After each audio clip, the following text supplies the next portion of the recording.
And we are live. Hello and welcome. This is Peter Palmiotti, and you have entered the Studio Synergy Zone. It's been a long time since I've done one of these hangouts, but welcome, one and all. We have a bunch of people hanging out on YouTube, chatting away to each other. I'll try to check in on them every once in a while. Oh, I got my video going. Okay, shut up, me.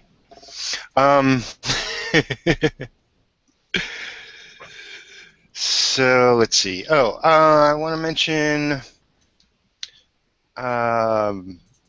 if you enjoy this show or other videos I do, become my patron. And right now I have a patron giveaway for anybody who's signed up and messages me their address on Patreon. I'm going to give them a little something, a little piece of art. So I hope you do. What I'll do now is introduce those that are here from left to right as I see them. We got Carrie. Hey, Carrie. Hello. Welcome. How's everybody Want to doing? introduce yourself? Well, I'm Carrie. That's who I am. I work. I don't know what else to say on that one. I'm working on the 100 Days of Comics Challenge right now, so that's what I'm working on. But I'm also working on something new.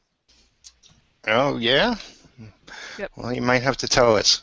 It'll be something that I'm going to do after the 100 Days of Comics Challenge. It's a collaboration with somebody that I'm working with, and I'm just trying to come up with some concept stuff on that. Oh, cool. Awesome. Well, welcome. And we got Eric with us, who is a pirate tonight. Hey, Peter. I just discovered some of the Google features. Ah, yes. We're having all sorts of fun today. I know, right? But, yep, I'm Eric Webb. I run Eric Webb Graphics. My website is ericwebbgraphics.com, and I do comic and graphic design, comic art, graphic design, and character art commissions. Well, welcome, Sir Yeah. Pirate. And in me free time, I started getting back into the traditional art. I've been digital up to probably 6 months ago. So That's awesome. Traditional, I hear, is the way to go. yeah, I'm getting that. Cool. And we have Wilson. Did we lose you? No, I'm still here. Can you hear me? I can hear you. I don't see you. I see a little icon. Okay. Yeah, I'm just putting to share my screen. Cool. I'm Wilson Ramos. I'm an independent creator, freelance artist full time. I've done work for Marvel, DC, and I do me a ton of indie comics. And I self-publish under the 8spot.com. We basically do superhero comic books. My main books are Team Kaiju and Ninja Mouse. Team Kaiju is my robots fighting monsters, and Ninja Mouse is my cartoon book that originally came out of a 24-hour comic. Not only do I do self-publishing, as I said, I also do freelance work. And the project that I'm on now, which has been eating up all my time, but now I'm allowed to talk about it, is William Shatner's Man of War. We're basically taking one of his books and turning it into what's called a cinematic graphic novel. So it's basically a comic book that also has all the text, so the reading experience is still there, but there's motion to the graphics as well. Awesome. That's a cool project. Yeah. Mr. Star Trek himself. Oh, yeah. Cool. Well, I'm Peter Palmiotti, of course. You must know me if you're here. I work on a bunch of stuff. Worked for Marvel, DC, Valiant back in the day, and I got a little something happening with Valiant now, which I'll be able to talk about in a week or two, probably. But can't really talk about it now. But yeah, things are moving forward. Life has been utterly chaos for the past 6 months. Broke as heck, but things will be improving soon. I'm juggling a lot of inking projects, one of which is this. This is End of Days, page 8. It was a successful Kickstarter, and we're just rolling on the pages for issue 1. So we can get that done and in people's hands. So it's going very well. And let me just check really quick. No other messages. A bunch of people said they would be joining us, so they might pop in at any time, but we'll just talk amongst ourselves for now. I definitely wanted to congratulate you when I read the that you were over at Valiant.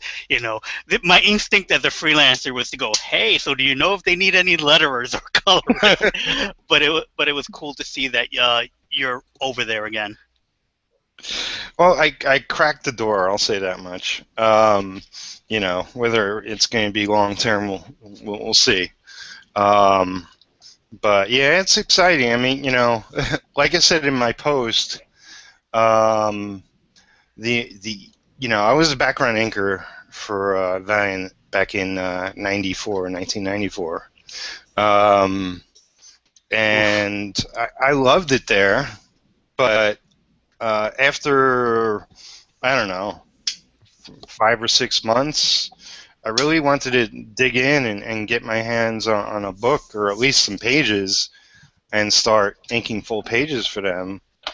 And Bob Layton was the guy in charge, and he just wasn't giving me a pass at any point. So I sort of took a page overnight, which I was supposed to ink backgrounds on, and took it upon myself to do full inks on the page. And Bob found out about it afterwards and turned red, and but it sort of snuck it past him. So stuff like that happens. Hey, it's Gazbot. Hey, man. Hey, everybody. Hello. Howdy, howdy. I probably won't be able to stay very long. I just wanted to check in and make sure everybody was working. Welcome. Well, and it's good to have you for a little bit then. Why don't you introduce yourself? Okay, well, for those that don't know, I'm Gazbot, a.k.a. Gazbretsky. I finished the 100 Days a while back, and now I'm working on my own project, the Horror 4, amongst all my client work. It's a similar story that many of us have. Cool. Well, welcome. Thank you. And so I was just talking about, I snuck a page past Bob Layton way back when, and now I got an official gig and contract, and Yeah, congrats. I said it online, but vocally, congrats. Thank you. It's pretty awesome. Excited. We'll see where it goes. Like I said, before you showed up, can't really talk about it at the moment, but soon enough. Yeah. Well, can you answer this? Is the title that is already in print that you're taking over, or is it a new title being launched? Well, I can't.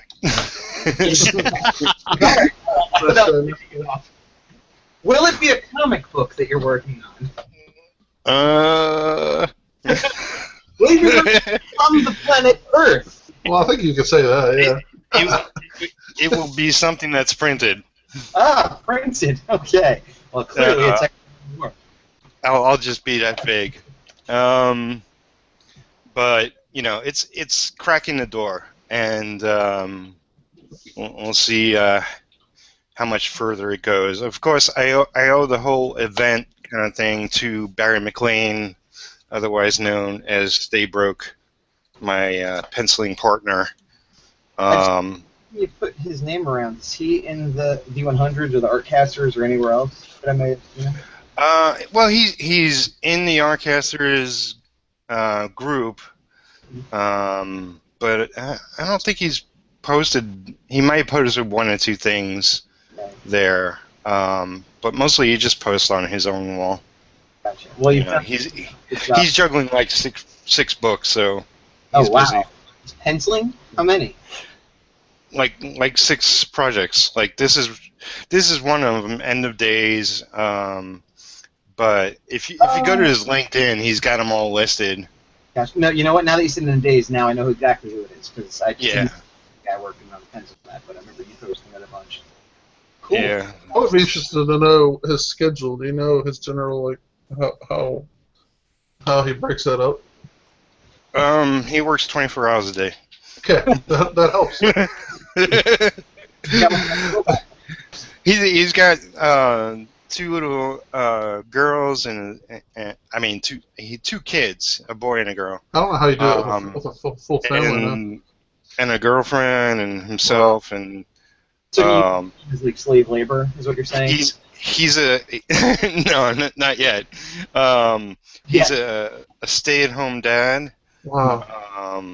And he works on his art. And sort of takes care of the kids at the same time. I don't know how you do that. Wow. I don't know how you would do that. Woo. Yeah, well, he is never sleep. Fast.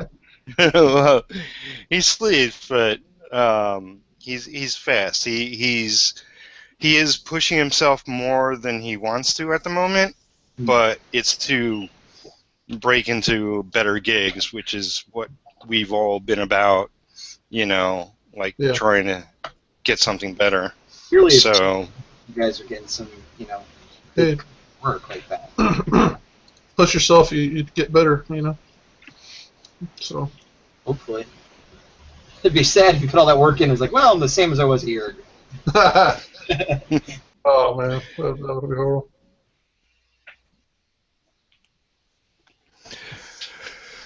So, what's everybody been up to? Any challengers this past week?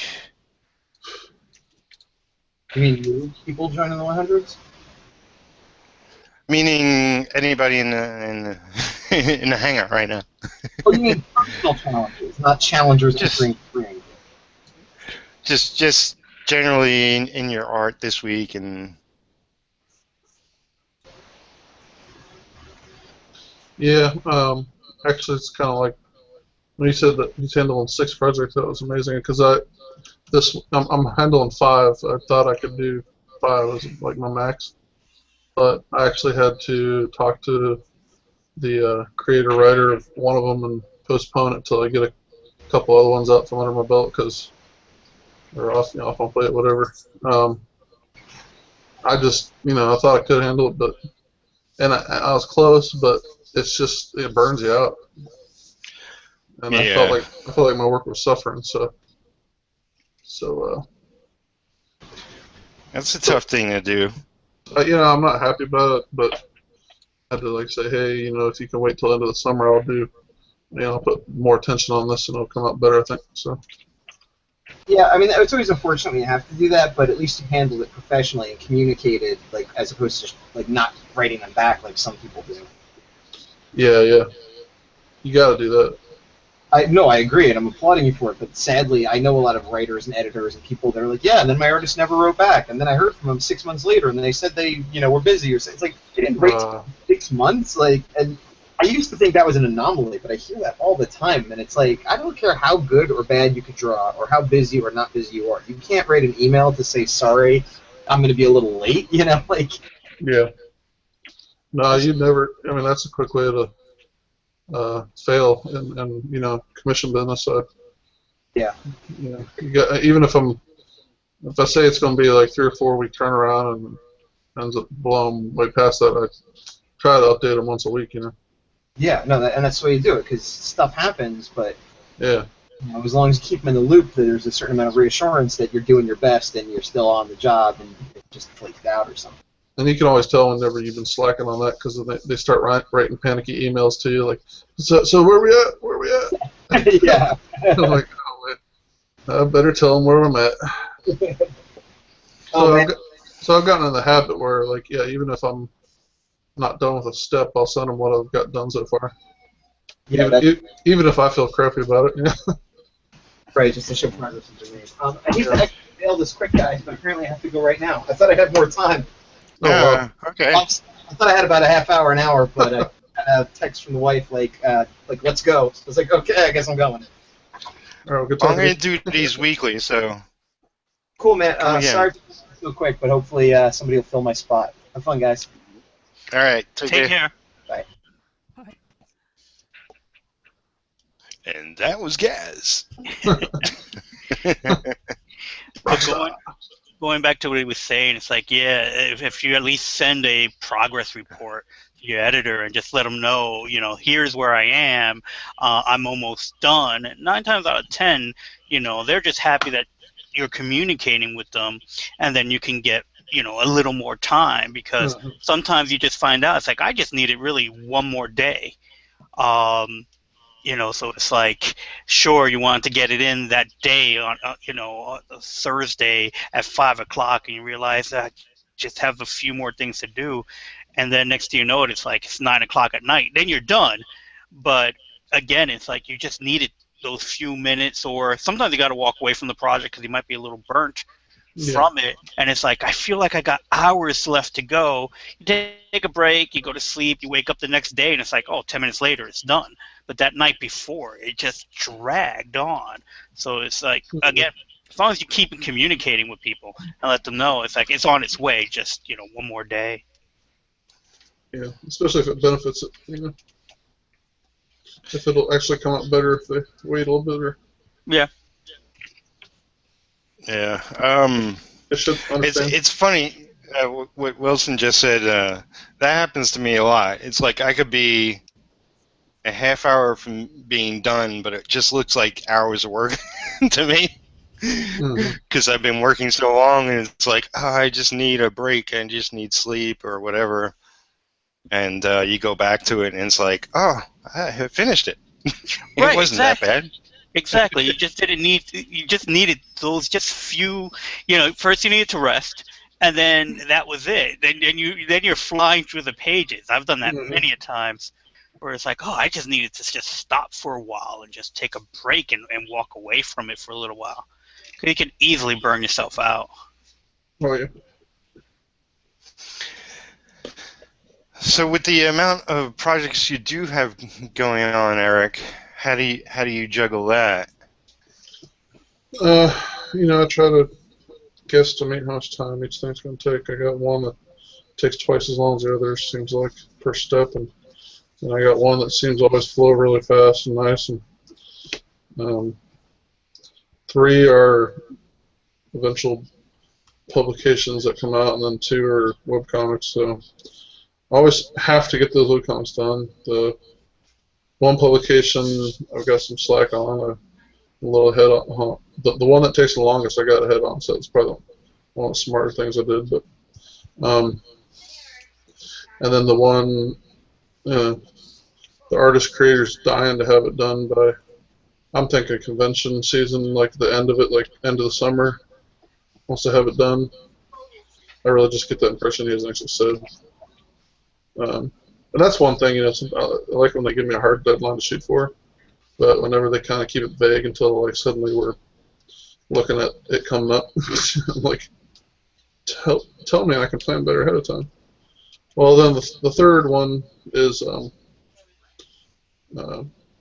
with a guy who's got a very realistic view on it. He's an indie publisher, and it takes a while to get his funds up, and he's limited, so he's like, if we don't get it published till next year, that's fine. Just, I want you to draw it, and as long as you can get it done by, say, end of the year, basically give me a year to finish it. So that's cool. It worked out. But just when I go to put some attention on it. You know, if somebody comes in that I have a relationship with that I need to, you know, they came back with wanting another book, and I'm like, okay, well, I need to keep up the relationship with this person. So the one that is not as immediate of a deadline, obviously, it gets put back a little bit, but still feel crappy about doing that, you know. Right. I mean, Yeah. they're all important. I should treat them all the same, but uh, again, I'm trying to work on 5 a week, so uh, yeah. So I just put one on hold so I can manage it a little better. It can be challenging. Yeah, that's why I'm like 6. Well, and you know, I'm just with the wife and dog. I can't imagine being a stay at home, taking care of the kids and all the chores and duties, and then working on 6. Whew, that's crazy. It's awesome if you can do it, you know. Yeah. Yeah. It's it's. I don't think I'm not sure like if it's like weekly he's tackling all 6 or it's Well, like I sure. think he gets script from one and then he jumps to the other one when he gets script pages from that and does some design for the other one. It's like I'm sure he's just jumping around and moving forward. I guess some take priority here Yeah, and there. I'd like to. It's like I'd like to do it that way. I've thought of it. I just think I'm not very good at doing it that way. I would like to just concentrate on one for a while and then go to the next one, like work on one at a time, but have them all sitting there waiting. You know, yeah. that would be cool. I try to have a little progress each week on each one. Ultimately, that's how I'm trying to do it. But yep. So I see in the chat somebody thought Mike thought it wasn't live yet. We're live.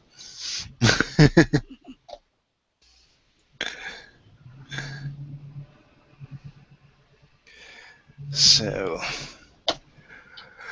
let's see what else is going on. I mean, it has been a long time. I guess I was going to mention, life has been utter chaos and interrupted here and there, and 100 things going on. And I've fallen behind other people's schedules and my own. Mhm. But I think we're slowly getting out of it. It was one thing after another. The last thing was like we had bed bugs, which truly sucked. It took months to get rid of them. And now Lisa had knee replacement on her left knee. If she's up for it, she's going to have her right knee done too. Oof. So that puts a kink in things because she's the one who drives, and I'm from New York. I don't drive, which makes a sucky country boy. But we're getting by, and I'm taking care of her a lot of the time during the day, and Mhm. trying to. Lately, just the last couple of days, I tried to, work through the night. It was sort of like, well, this is uninterrupted time, Mhm. but also my energy is like completely gone. So I've been I know struggling. that's something I've tried to tap into too. You have this really early morning or late night time that is like this extra golden time that nobody expects you to be working, but you could get ahead that way. But I can never stay awake. Yeah, I used to do it much better when I was younger, but I'm 52 now, and it's not as easy as it used to be. Um, it's tough, but I'm just trying to catch up on 100 things, and you know, I want to definitely do Studio Synergy as a weekly show. It might change because I might want to see like what's the best time to do this um, Mm-hmm. for everybody to join, get different people on the show and whatnot. Um, but I think Friday night is a good spot. We'll see. We'll see. Maybe a little later, a little earlier, depending on people's needs. But I'm also I have like a Skype comic book sort of chat group with a bunch of people, and that's usually I do it Wednesday nights, and that's where we can talk off the record and catch up and just talk a lot of bullshit. So That that's sounds always pretty cool. fun. That sounds pretty Yeah. cool. Invite me to one of those. Oh, definitely. Yeah, it's a lot of fun. I also didn't do that for a while. So it's slowly just getting the gang back together. Um, but yeah, those are a lot of fun, and we pretty much do what we're doing here. We work and chat. That one's just audio, so it's less distracting. Right. Um, but yeah, it's a lot of fun. But yeah, this is the last end of days page I have at the moment. Barry said either be getting pages soon or he's shipping them out soon. I forget which. But I have this other thing called Ink Story, which I'm half done with that, but that's only 10 pages. Really behind schedule with that one, so I want to get it done next week. Sort of worked across the pages, so I gotta just go in and finish them. And what else is priority? Oh, I don't know if any of you know this guy James Rodriguez. Does his own creator book called The Chronicles of Sarah, and he asked me recently if I could help him out with issue 3. So he tossed me a bunch of pages, and I'll be working on those. Well, that's cool because I'm lettering that book. Oh, there you go. Well, you know James, yeah. Actually, issue 3, I might be coloring that book too. Now that I think about it. Oh yeah. Yeah. I'll try not to screw it up. Small world. Thick and heavy lines. So this way here is easy to color. Well, me and Wilson are from the old gang circle in New York, so Oh, cool. we know a lot of the same people. Yeah, the comic industry is fairly tiny, so there's been plenty of times we end up working on projects together without realizing it. Sometimes I'll be sitting there lettering a book and going through the credits page. It's like, oh, look, Peter worked on this. I had no idea he was working on it. And then when it comes out, I see Wilson's name. Hey. Yep. Good times. That's cool though. I'm loving these images of the dinosaur. Thanks. Yeah, I'm doing a little bubble. Just for fun, kind of fan art. Cool. You do awesome, cute stuff. Yeah, if I could have a career just doing cute stuff, man, they're fun to draw. They're probably the most fun, you know. That, or I get in the mood to draw something like Chronic and Serious, or like, but me and Serious, but then I can go the other end of the spectrum. Cool. So on the Wii, you can play four of them on one screen. So that's why I'm doing 4 different ones. And, yeah. So, Carrie, what are you working on right now? Well, this is a character that I'm collaborating with someone on. It'll involve food. So I know you guys know I like food. And I don't know if you've seen I don't know if you've seen the character that Marvel is created for the Florida citrus industry, Captain Citrus. No, Yeah, no. I Okay, haven't seen him. you Is that gotta check him? this thing out. No, this is not Captain Citrus. Oh, This okay. has a spoof on them. Can't No, believe you haven't seen Captain Citrus yet. I heard of Squirrel Girl, but I'm not Yeah. so up on. Marvel weirdness. Yes. I don't know if I want to go too much into it yet, since I'm still developing it, but it involves New Jersey and tomatoes. So Good to know. it has to be. Are they killer tomatoes? That'd be good too. Ah, yes. The killer tomatoes. Yes. Cool. Looking good.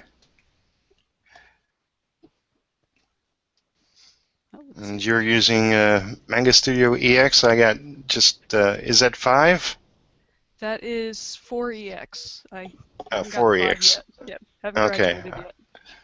I got the regular Manga Studio 5. When I do use it, I got a Wacom that I've just played around with, but I want to color my webcomics with. Although, I want to learn more coloring techniques before I make a fool of myself. I just got that Well, actually, I got that program a while ago. I just only happened to recently been playing with it. The ruler tool to do backgrounds and to mainly do perspectives is amazing. Yeah, I looked at it. Yeah, go ahead. There's so much you can do with that program, and so much to learn. Yeah, definitely. I was planning to spend the weekend just watching YouTube videos of other people working on it before I head out and buy a book on it. But I'm amazed on just the few things that I've played around with, and it's I can't wait to color on it and do lettering on it and produce a whole comic book with just the program. Right. Well, I got a Facebook group which I'll plug is creator owned, and there's another group a bunch of my friends started called I think it's Digital Comic Artists, or let me go look it up. It's specifically for comic artists that use digital, like draw with digital and whatnot, and they have all sorts of tutorials that they show off and talk about stuff and whatnot. Digital Comic Book Arts, I believe that's it. Yeah, that's it. So you just type that in, and it's a small group, but a lot of active people in that. My group isn't so active, but I gotta find time.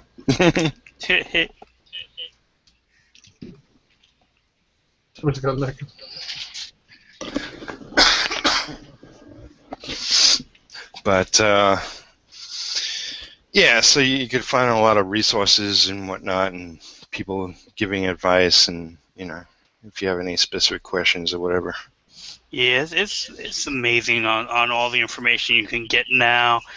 But when I first started, they would just maybe 2 books, How to Draw Comics the Marvel Way, and then the Andrew Lemos books, Lemos? Yeah.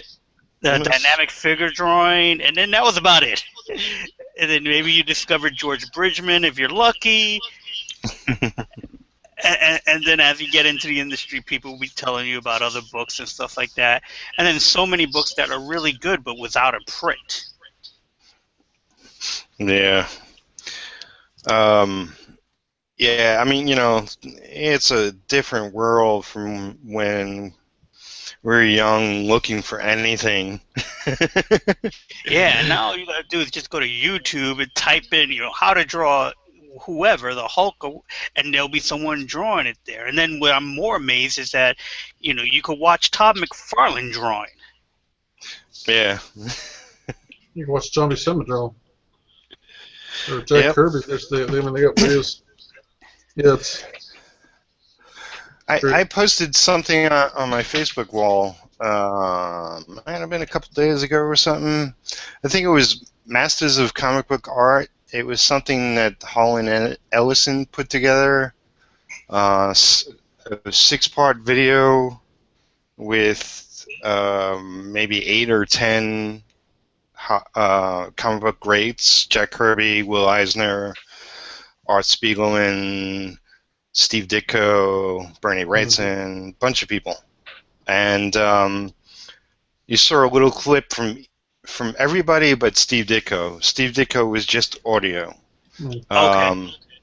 But just really, really insightful. I love Holland as Ellison. He's a unique character himself. He definitely is.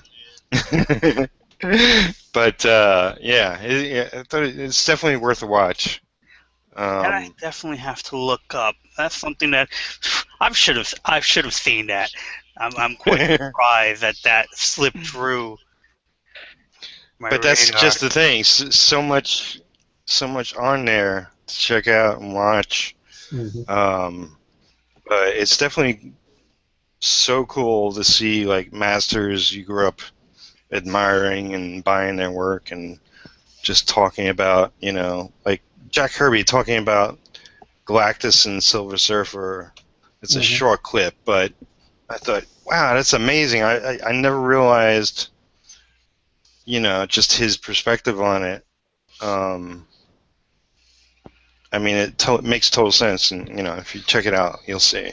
Yeah, I definitely will check it out. What was the name of it again? I think it's like Comic Book Greats. I'll scroll down. Shouldn't be too far. You got fireworks going on outside. Yeah, they're already starting in my neighborhood. Yeah.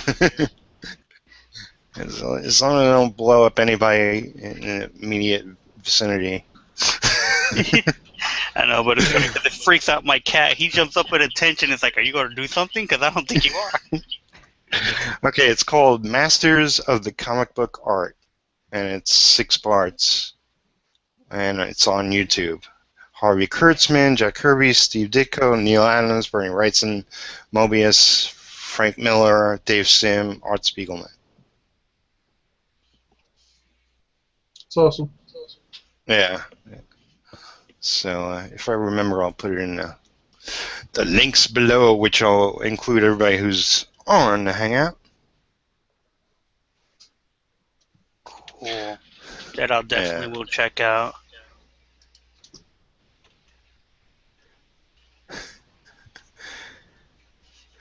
Let's see. I'm just looking.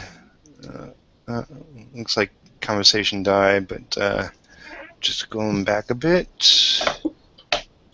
On the YouTube channel, a bunch of people were chatting. I don't know, about a bunch of stuff, I guess. I'm gonna copy the chat and post it into the video below afterwards, because that gets lost, and that's kind of silly. Right. But that's cool for you. But if there's anything important in there, people can check it later.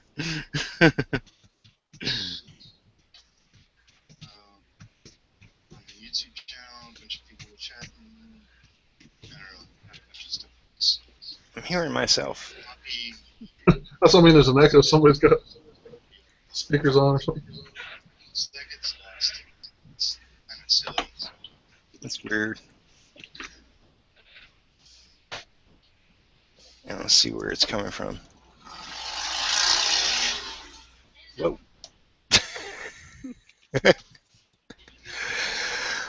So has anybody else watched anything cool lately? I found myself looking at a bunch of again on YouTube. I've been watching just other artists like Jake Parker, and a couple others that just talk about working on the business and trying to be freelance and stuff like that. And I find I got to watch that stuff to just kind of for ideas and motivation. And it's good to know like other people are doing the old daily grind thing too, and but they're pretty helpful. And I'm constantly getting ideas from those.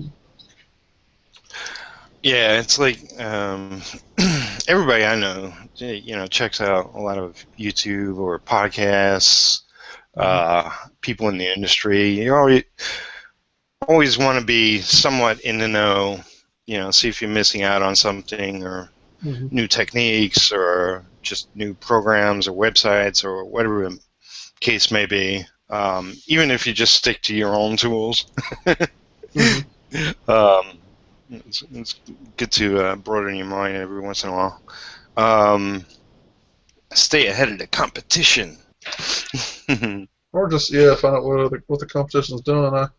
Yeah. There's a lot of stuff that's just you can take to heart, like people talking about drawing in a sketchbook once a day, or how some people they have their paid work, but they'll do their own make sure to do their own drawing every day, or this or that, or see how they handle doing their own projects along with paid projects. And it's just YouTube's a plethora of knowledge and ideas and motivation. I use it for motivation a lot. I find the hard thing to do sometimes is to find the right video to watch. Yeah. Because sometimes you want to see how the person may have used the program, and you will just find someone's like, I did this, and you're looking at it, it's like, you didn't really do anything. All you did was take a picture you found off the internet and made it darker. You didn't ink it. There's a lot to go through. I mean, I'm glad the few that I do find, I definitely hit subscriptions on that so I could look at it again later. Yeah, I made you could put things as watch later list, and I must have like 300 videos I want to watch later. I know. I never watch them later. It's like I go through it every once in a while, and it's like, okay, I want to see that, but not right now. I want to see that one. No, the time's not right. It's like I do want to learn that program, but no, I just want to see somebody draw. But I've watched Jake Parker. I like his work, and his videos are cool. Yeah, he has a good attitude. He has a lot of good things to say. Yeah, a friend of mine has 2 boys, and I think a couple of years back he bought them Missile Mouse. That's Jake's creation, right? Yeah, I think so. Yeah. Some Scholastic books? I believe so. Yeah, that's a great book. Just like a sort of thick but mini, like half size of a comic, I guess. Yes. And it's just really, really. I mean, I don't think I sat down and read it, but I flipped through it a couple of times, and it's just beautiful work, clean, fun stuff. Yeah, easy for kids to get into, but yeah, his kid loved it. So. But adults can like appreciate it too. Yeah. Kind of like Bullwinkle. Because I really enjoyed it. Kind of like Bullwinkle. So random. You're showing your age. I know. But we all got the reference, so we're all showing our age. Oh, he was around when I was growing up. Oh, yeah. Actually, I just saw on HBO they have the live action movie. It's horrible, but yep.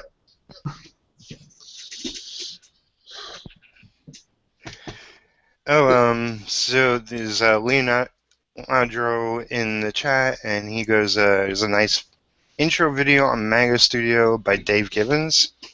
I think I might have heard about that. I haven't seen it yet. I'll get a Go I search it up. saw his name recently talking about how he's enjoying using Manga Studios. Mm-hmm. I love his traditional stuff so much, but I'll check it out. I guess. You hate to encourage the digital stuff. That's funny. Well, it's like who was it? Camelot 3000. Brian Bolin went went digital, right? Yeah, he went digital like years ago, Mm-hmm. and I mean it's sort of looked the same, but you just knew it wasn't those awesome brush strokes anymore. You know.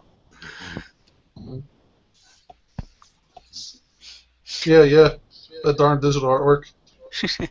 There's that Jeez. learning curve to it too, because Michael Golden went full digital, and you can't tell what might be digital and what is penciled.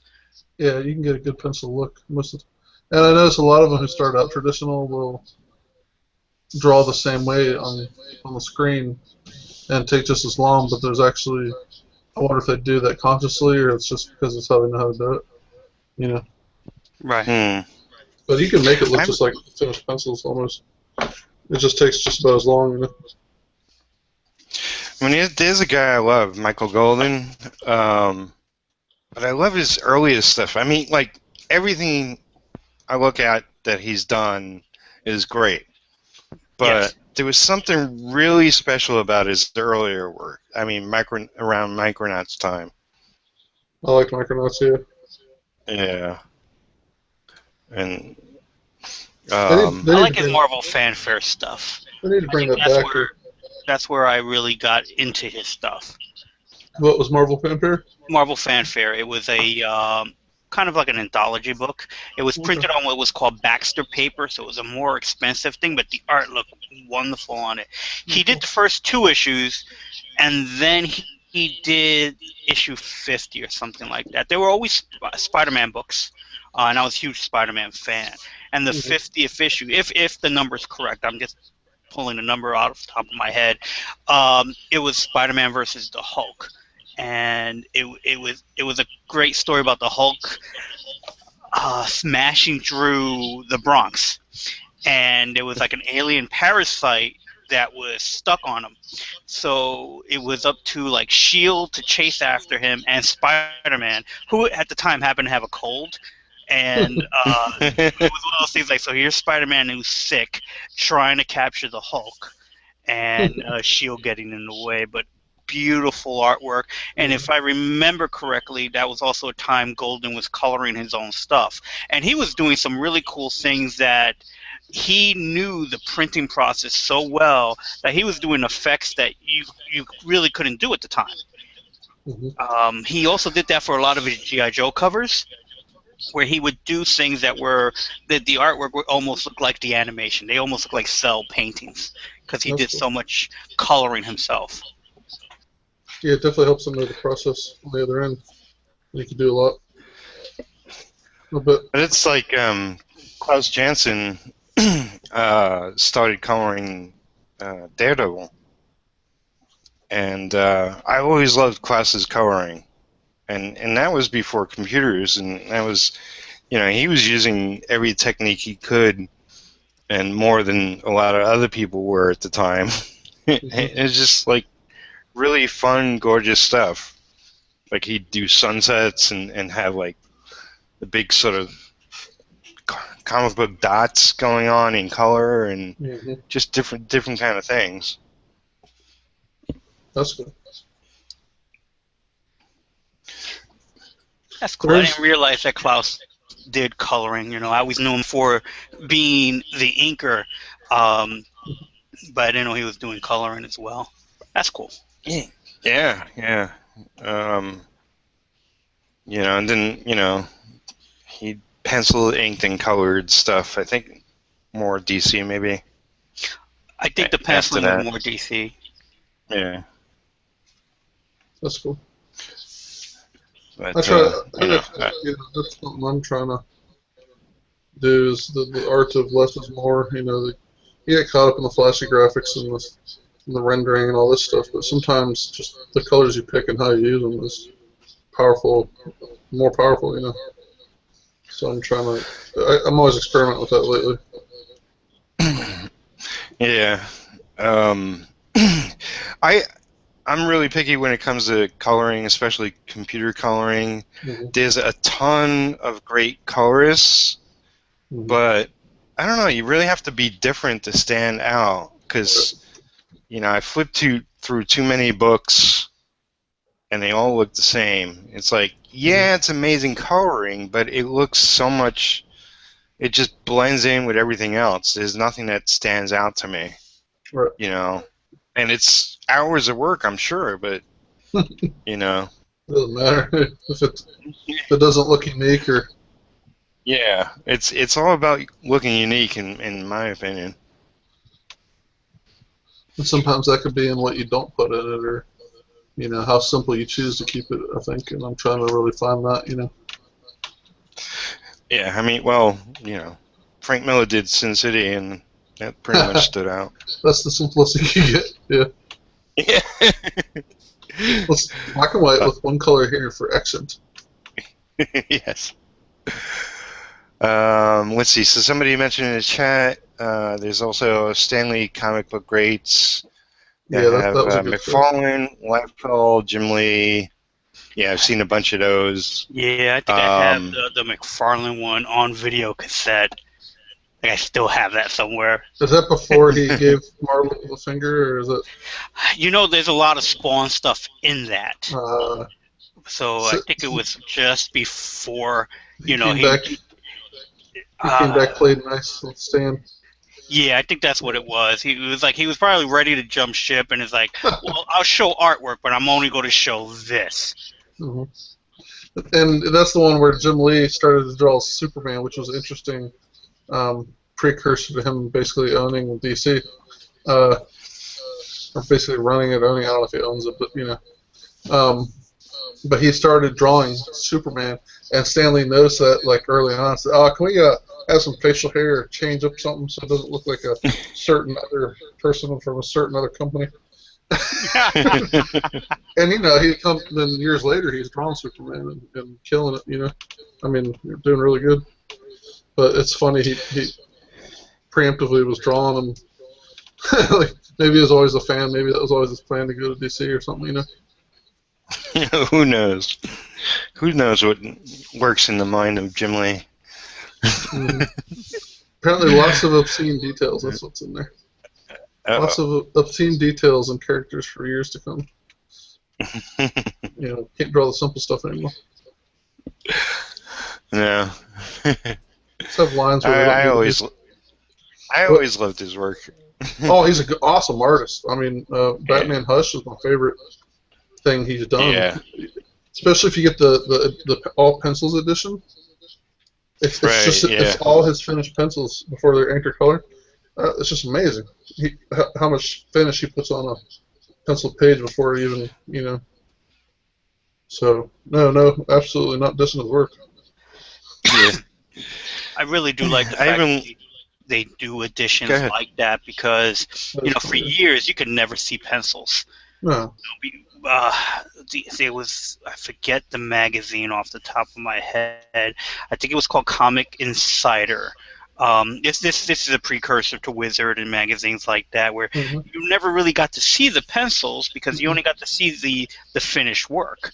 Maybe if you were old enough to had a subscription to Foom or one of those other Marvel magazines or Marvel Age, you can get some pencils in there, but you never really appreciated the art that was going in there. How much different things were added to it. For example, one of my favorite stories is Mike Zeck's Spider-Man series, where it crossed over all the books, called oh man, the name escapes me right now. Where Spider-Man, where Kraven the Hunter, it was Kraven's Last Hunt. There we go.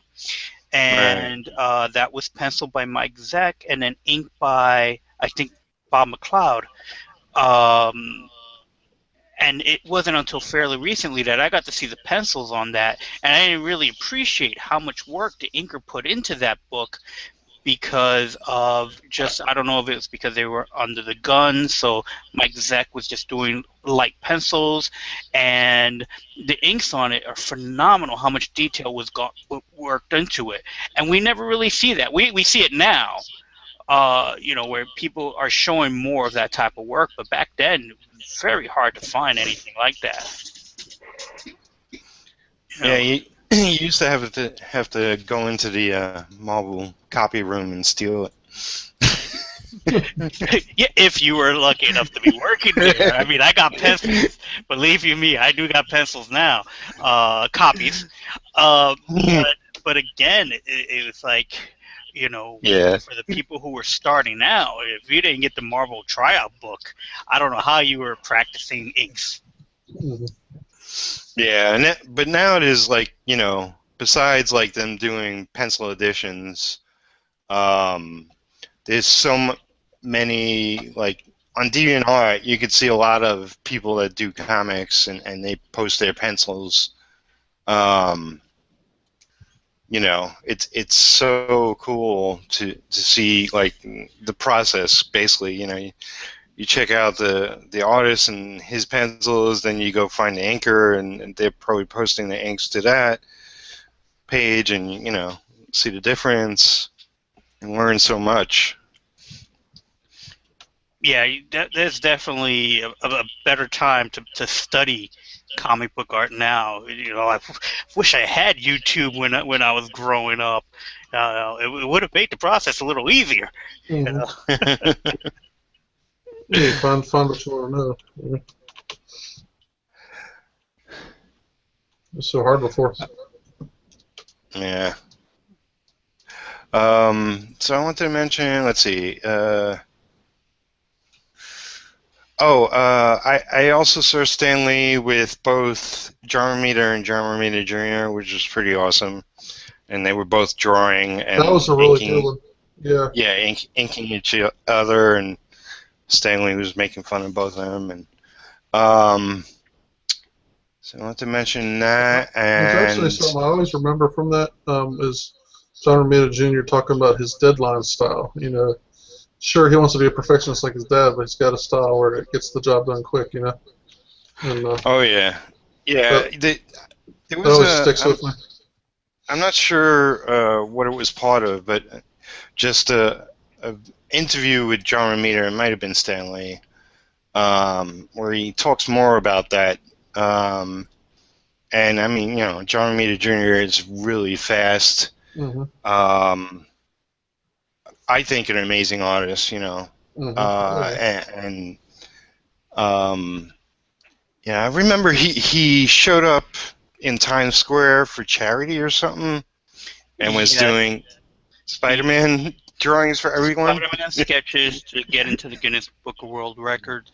It was for, I believe, his type of thing for his niece, who had, I think, a cancer at the time. I don't recall exactly why, but it was for the awareness of that, and then trying to basically get into the Guinness Book of World Records for most drawn sketches of Spider-Man, or something to that effect. And only he could do it. Yes. That's cool. I think his arm fell off afterwards. I'm sure. Yeah. But somebody else mentioned Brian Hamlin, who, if you don't know, he's a colorist. Did a lot of work for Image, I believe. He has a tutorial series. And I also mentioned Nai Rafino, I think is you pronounce her name. She's a colorist. She has done work for a lot of people. I don't know. Yeah. Yeah, she's very good. Yeah, I met her once. I didn't know her first name was pronounced Nai. Oh.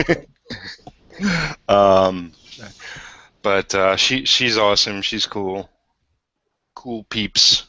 Mm-hmm. And phenomenal, not only colorist, but she started started drawing too, and she does amazing work. She has a little like Aspen Top Cow-ish style, like Mm-hmm. Michael Turner-ish. Mm-hmm. Yes, she does.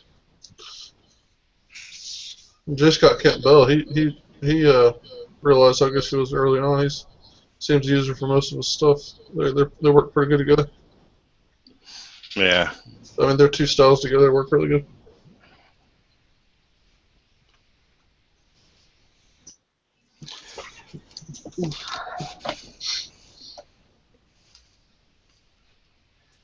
So let's see.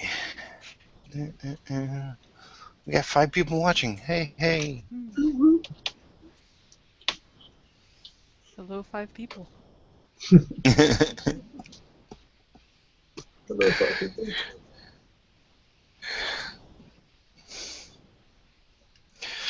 So, let's see. There's been a ton of good movies this past year. Anybody watch anything good? I just seen Jurassic World recently. Yeah? How was that? I enjoyed it immensely. It had everything I wanted. It had dinosaurs running around chasing people. So, for me, it was not the perfect movie, but it felt well done. It fit right into the series, and I've always liked that series. I even bought the comic books when they had it. So for me, it had everything I wanted. Um, so I had a lot of fun with it. Well, good they didn't try to like rewrite it or something. No, because they basically acknowledge the other movies. Mhm. It is the fourth movie, so they're not relaunching or anything like that. Okay. But they basically took the technology and just kept going with it and made the park they always wanted to make. Oh, okay. So for me, it was like that was great. Yeah, I, absolutely. I enjoyed it. So for me, it was like, yeah, it was familiar because they're characters that you are aware of or dinosaurs that you've seen before, so to speak. Mm-hmm. So it had the same feel of the original movies, I would say, and Good. probably the better of the sequels. You could actually had a point. Like, yeah, it seems like it actually has a story. Well, yeah, dinosaurs running amok. So for me, Yeah. it's like that there's the story right there. So I'm excited. I'm glad they didn't like try to reboot it and it just when they do that, it makes like the previous ones not even worth. Like they don't even tie in together, so you kind of get discouraged from watching those. But I'm glad it's all goes together. yeah, it made me go back and watch at least the first one again. Right. Exactly. So Exactly. for me, it gave me that. I want to watch the first one, and it still holds up. Yeah. Oh yeah. The special effects are good. Yeah. Good, I'm planning to see that this weekend. Yeah. Cool. Did you next week? Yeah, I do want to check it out. I don't know if I'll have an opportunity to And see it in the theater. as a comic geek, okay, all I did was sit there going, man, they should make a Devil Dinosaur movie and and a Savage Land movie because you got it all right Really? there. Yeah. Mm-hmm. I would see either of those. Yeah. I mean, Devil Dinosaur would be awesome fun, and Savage Land, there's so much opportunity in that. Or even have the Savage Land and just have Devil Dinosaur pop up for a scene. It'd be nice and wacky. Yeah. It would be up with Guardians of the Galaxy, something a little silly but can still fit into that comic book movie. Yeah. Well, I saw Galaxy of the Galaxy. Guardians of the Galaxy. I loved that. It was Mm-hmm. so good. Yeah, it's just fun. It didn't get too serious or anything. No, not at all, and it worked. I wasn't even sure what I was going to get because I wasn't reading the series that they based that on. I remember reading the original Guardians of the Galaxy and thinking, I'm not sure if that could work. And man, they really surprised me with it. Mm-hmm. Yeah, so, like spoilers, it starts off with basically somebody dying, so you don't know the type of movie Oh, you open it's a going to movie like be. that, it goes up from there. Yeah. Yes, that's the Disney tradition. You kill off somebody at the very beginning, so you feel sad, and then everything else is uphill. That's for sure. Well, not everything. There's some, like, dark moments, kind of, sort of, scattered within, Yeah. but for the most part, it's an upbeat movie. I mean, I would think it's great for kids. Lots of kids love it. Mm-hmm. I didn't go with kids, but so I don't know. But it made you feel like one. Yes, I usually do. It's like Lisa tells me, you haven't passed 20 yet. What's wrong with that? Age 20. Yeah. Tyler, what's wrong with that? You don't understand how long I waited for one of these movies. Yeah, I mean, it's like I was seriously bummed when I heard about Ant-Man not being directed by, was it Edgar Wright? But I saw the trailer. I'm looking forward to that. Yeah, let's go. Yeah. Yeah, looks like fun. Looks like a good time. I know a lot of people are saying, it doesn't look good, it looks stupid. But I love Paul Rudd, and I'm super excited to see him as a superhero. Mm-hmm.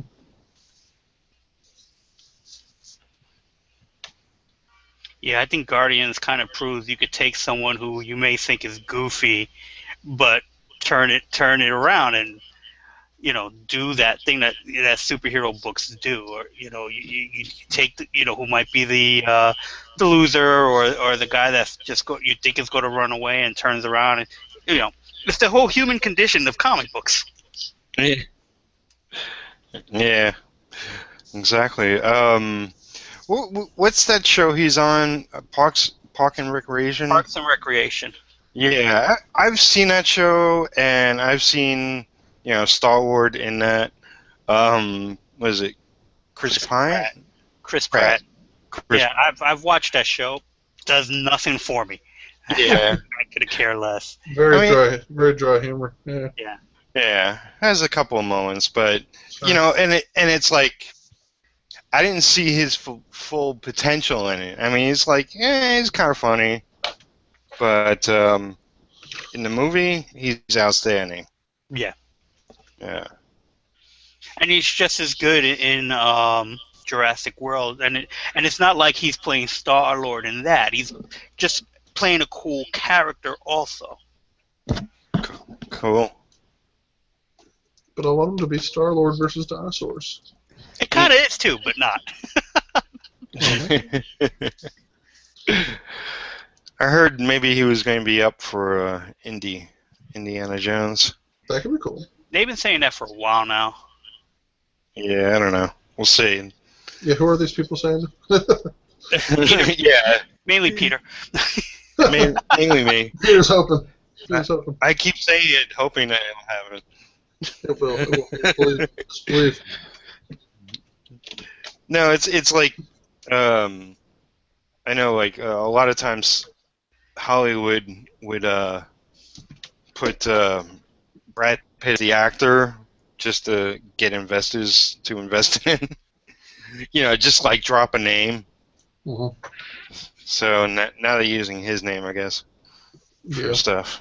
Yeah, he's the it boy for a while. So until his first movie flops, he's gonna be the name that they keep using over and over again. Yeah. So what do you think about, like, I don't know if any of you saw Prometheus? I saw it, yes. Ridley Scott. I liked it. It's not what it could have been. There's some a lot of questions. Some of it could have been a little better. But overall, I liked it. I mean, visually, I loved it. I love the director, Ridley Scott. He's talking about not only doing a sequel to that, but doing a sequel to Blade Runner. Hmm. And I don't know how I feel about that. I know like Harrison Ford is coming back with Star Wars. I'm not sure if he's going to be in the next three movies or just the next one. You Yeah, know, like it may focus on the kids. I'd almost rather see somebody else play the character in Blade Runner. Not Harrison Ford. He's too old for it now, I think. It depends what the story is. I mean, you have to have a really good story, and I don't know, because it's like that was a movie, much like Star Wars, that was all like everything was made by hand, Mm-hmm. and with the original Star Wars and the first three, I mean, to do a sequel to that movie so many years later. Yeah. It really has to stand out and not be a pile of crap. I don't know. I guess like No, exactly. Prometheus isn't exactly a sequel to Alien, but a lot of people take it that way, and it is like a shock to the system. Yeah, if you go from one to the other. Yeah, for me, it's like Prometheus is like, here's a movie that takes place in the same universe, but we're not going to show you anything you fell in love with. So, for me, it's like I didn't mind the idea of a prequel. I didn't mind the idea of kind of seeing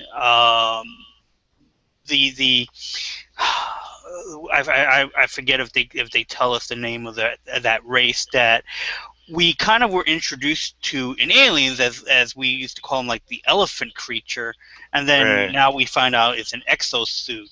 For me, I enjoy the comic books more because they were an alien elephant kind of creature. And yes, I do like the idea of finding out the origin of the xenomorphs, but it to me, it was like what made Aliens special was that mystery. And then here they're showing how it happens, but you're not focusing on that anymore.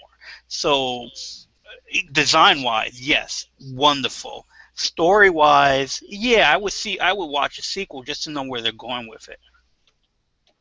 Yeah. Mm-hmm. I mean, he's such a visionary director, and it reminds me like another one, David Lynch. There's I don't recognize his name. Twin Peaks. Yeah, I didn't get into that. No. No. I love Twin Peaks, and that's going back a while. They talked about bringing, new episodes to that, which would be interesting. They're doing that more and more with different shows. Like X-Files is going to have new episodes.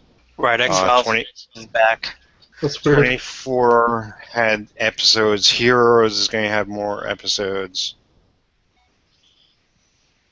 But I heard, like with Twin Peaks, that David was signed on and then he wasn't. So to me, that the whole show is his creation. If he's not signed on to it, I don't know if I want to see it. Yeah, I can agree with that. Is that the person who helped create the show should be there, because once you get rid of that creator, a lot of times those shows does not work well. Like Supernatural. The main guy, Eric Kripke, left after season 5. And right. It's always been a little different since. It definitely has been. Yeah. I haven't watched the last season or maybe the last two. But the first 5 were a solid story from beginning to end. Oh, yeah. And that's what he envisioned, and that's where it was supposed to end. But because it was phenomenally popular, the network kept it going. Mm-hmm. And you can tell they're just trying to milk it for all it's worth. Yeah, but it's like, where do you go after that storyline? It's like Right. that's everything right there. They basically just keep Um, trying to come up with a new level that is a result of all that, like the next level of casual, the next level of collateral damage, the next level of, and it keeps getting like, okay, and the next one, the next one. Now they're going to like the very first darkness of the universe or something. And I'm like, oh, jeez, come on. Pretty much, it comes down to that's what happened with the original series from the Fantastic Four. After you bring in Galactus, which is basically a god, and the Fantastic Four fought and defeated him, the stories, everyone always said the stories kind of went downhill after that, Yeah, because that was, you led up to that point, and now what? yeah. now you have more kids. Franklin Richards ruined the Fantastic Four. No. Yep. Yeah, I mean, it's like there's so much of that going on in comics and TV shows, like Jumping a Shark. Mm-hmm. Mm-hmm. You just start over and go with the original basics and find a new path, kind of thing. Mm-hmm. Yeah, I always consider the first five like their own series, and then from 6 to what we're coming to 10 or something, it's kind of like a sequel series. But the original was always better, Yeah. I mean, could have just ended at 5. It was a perfect ending. So, yep. But I still enjoy it. Occasionally they have a couple good episodes. I'm a big Supernatural fan, so they got me. I'm hooked. I'm gonna watch it. Yeah, I still watch it as well. Yeah, and they had a cool thing recently with the Steins and stuff. But it is. There's always some gimmick, something new they accidentally unleash, and they gotta like hunt them all down. And I'm like, oh, come on. And the brothers always fighting. I'm like, oh, get along, you bastards. But yeah, they got me. I'm hooked to the end, probably. But it's like, because of everything that's available to us nowadays, Mm-hmm. it's like I have Netflix and I've binge watched more shows in the last couple of years Mm-hmm. than ever before. Yeah, I hardly And watch anything live anymore. It's all yeah, on demand. well, it's the best thing is like no commercials. But it's really interesting to watch a season all the way through that quickly. Yeah. Like Whether it's you do it in a week or you do it even in a month, you get to see the patterns.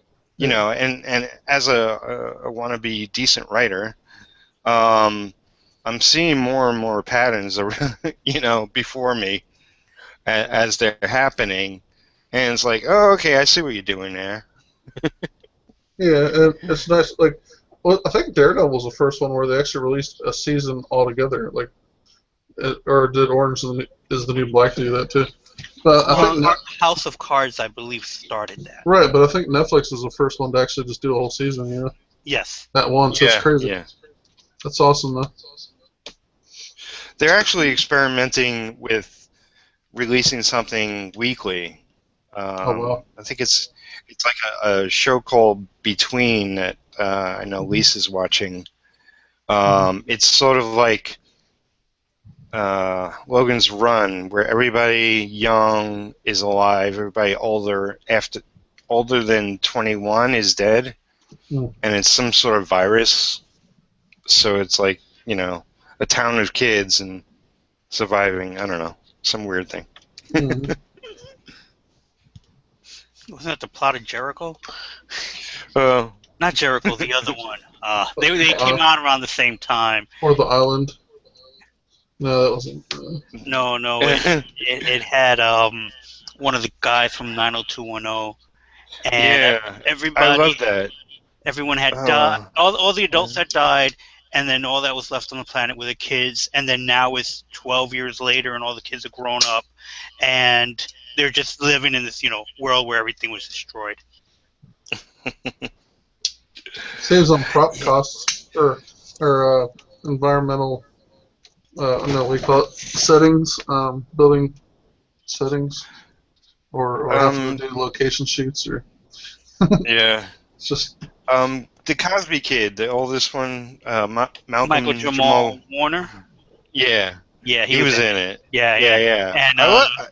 And I loved it. What was the other guy's name? He played Sam the Hobbit. yeah. Oh yeah, Sean. That guy. Sean Vincent. No, I forget his name. I'm bad with names. Yeah, Sean Austin something. Sean Austin. We got a new person. Hey, Johannes. Sup. Sup. Glad you can join us. I know you're not. Introduce yourself. Hi, I'm Johannes Wick, and I'm the antagonist. No, I'm a comic book, gun for hire. So if you got a comic book and you need a gun, I will be hired for that. There you go. Yeah. I mentioned the group you're a part of on Facebook before. What is it? Digital comic book arts. Yes, sir. Yeah. So Johannes oversees what happens there, and along with Kevin Phillips. Yeah. That came out of like a conversation that the two of us had about, we were just looking for people to have, good banter about digital comic books and where to get kind of, hacks or just share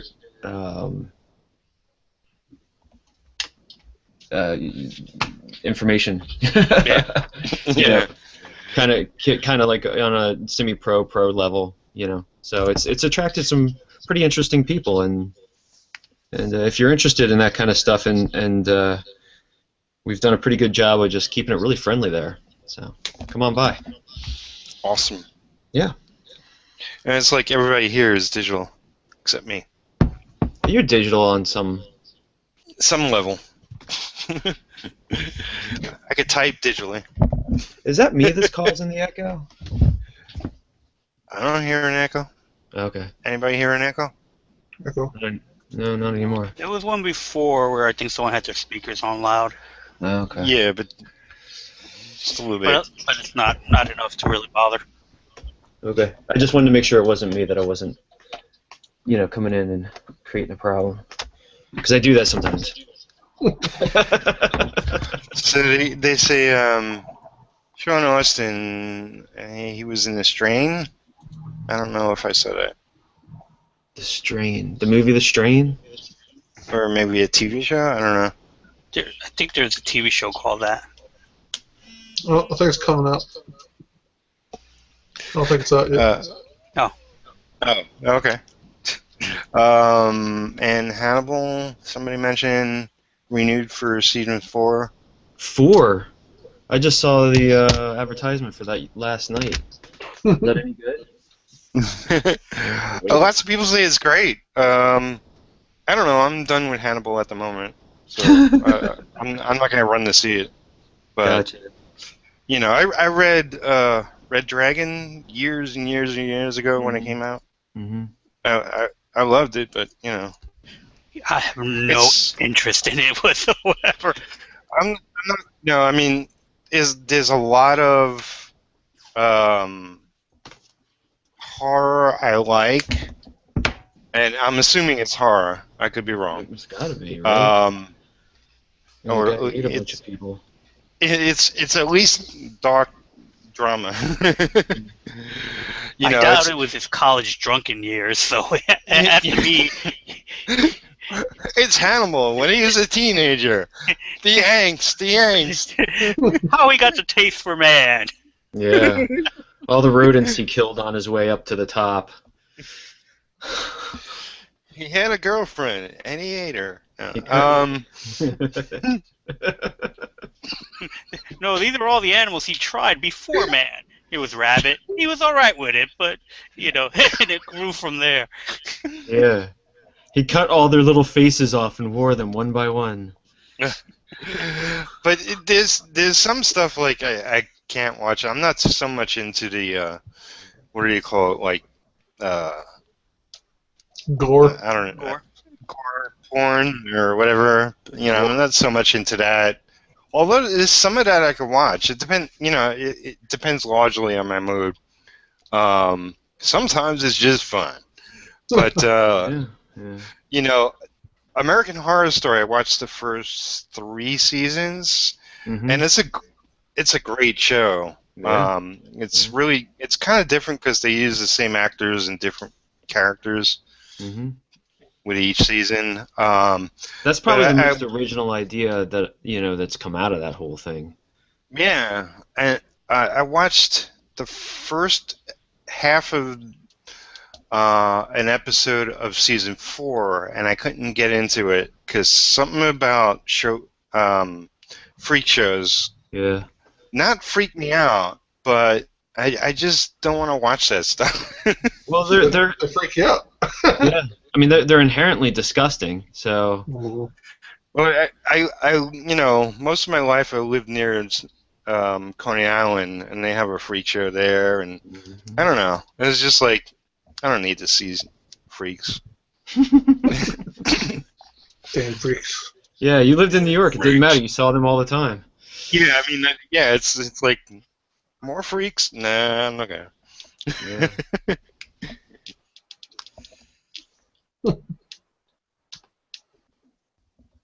do comic book. So I don't want to monopolize the conversation. Does anybody have a topic? Feel free. Pokemon. Who's doing Pokemon? What is that? It's Bubble Bobble. Doing a little Bubble Bobble art. Is that Eric? Yep. Oh, Yes. Yeah.